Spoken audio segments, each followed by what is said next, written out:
Hi there, thanks for joining me. I'm going to look at how much is it safe to drink, how much alcohol is safe to drink and drive. Thank you for joining me. Welcome to this episode of Seed Pharmacist. And before I begin to answer that question on how much you can drink and drive with, I'm going to ask you, have you subscribed? If you haven't done so, please hit that notification button and subscribe. And let's get back into it immediately. So, like I said, my title is How Much Is It Safe to Drink and Drive?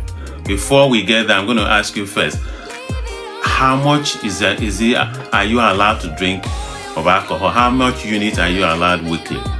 I'm going to answer that question. And also, how quickly does your body metabolize alcohol? I'm going to go into that. I'm also going to go into what are the penalties of drink driving, especially in UK. I'm also going to look at what is the legal limit. What is the legal limit that if, for example, the police stops you on the road, how much alcohol is allowed in your system? So I'm going to get into it. So my first question is, how much alcohol are you really allowed to drink in a week? People say don't even consider how much alcohol they're allowed to drink. Or people underestimate how much they drink. So if you pick up a can of beer, a bottle of beer or whatever, it will tell you how much unit is in those alcohol. So it's always good to know how much you're drinking, because putting driving aside, the truth is, drinking too much is not good for your health. I have no issue with drinking. The question is, how much are you drinking and how frequently you're drinking? Somebody that is drinking a can of beer 4 or 5 times a week, so one can 3 or 4 times a week, is better than somebody that sits down and finish 4 or 5 cans of beer over the weekend. So it's not just how much you're drinking, it is how you spread it out. But the key thing here is, you're not actually, the ideal thing is to drink about 14 units of alcohol spread out every week. Whether you're a man, whether you're a woman, 14 units is an ideal quantity spread out across the week. That's the quantity you're meant to be drinking. So the next question I'm going to ask her is, how quickly does that alcohol get metabolized? People think, oh, I can drink alcohol and I can do this or do that, or take that chemical or take that thing and it will neutralize my alcohol. I'm sorry to tell to you today that is a lie. No amount of drinking this or drinking that will neutralize alcohol you drink. There are a lot of factors that will determine how quickly you metabolize alcohol. Whether you're a man or woman determines whether you metabolize this quicker. Whether your weight also determines whether you metabolize it quicker or slower. Also, things like how stressed you are, you'll be surprised to know. Your stress level affects how quickly you metabolize alcohol. The other thing is, there are some people who are very good. They drink alcohol and it breaks down quickly. So that we call them fast acetylated. So if you're the type that when you drink alcohol, it metabolizes quickly, then you find out that alcohol will disappear in your system so quickly. So that's something to think about. That's something to look at to determine whether you can drink alcohol and how quickly it leaves your system. So that's something to look at. The other question I want to ask is this. Now you know how much to drink in a week.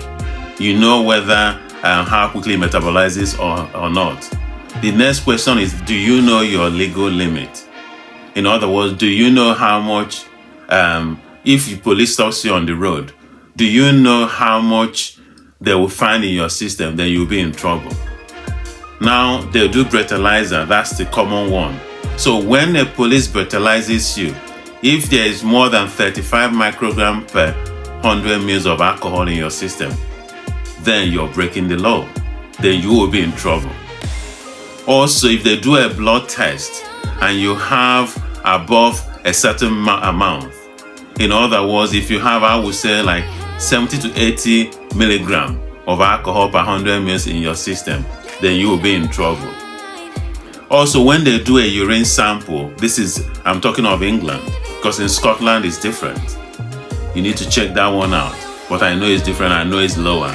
In England also, when they do a test of your wee and they find alcohol in your system, then you will be also in trouble. So you need to understand how much, number one, how much you're really allowed to drink in a week. Number two, how much that tips you above the limit. And also realize that this person drinks this much and get away with it doesn't mean you can. Then the other thing I want to mention is the consequences of drinking too much or getting above the limit and getting behind the wheel. The consequences are a lot.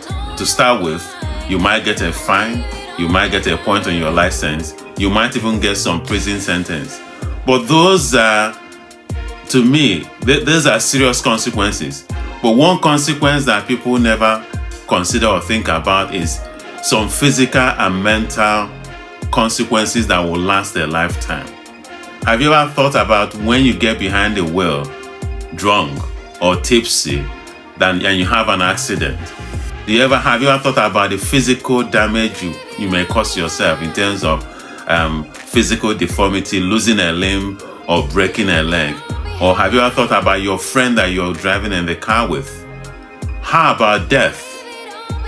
That could kill you, that could kill somebody. Those are the kind of things you can never get back. You can pay a fine, you can have endorsement on your license, you can face prison sentence, but those things you can eventually, though are serious punishment, those you can never at some point overcome. But when you have the physical deformity from an accident due to drink driving, or maybe somebody has lost their life, then that's something you can never get back.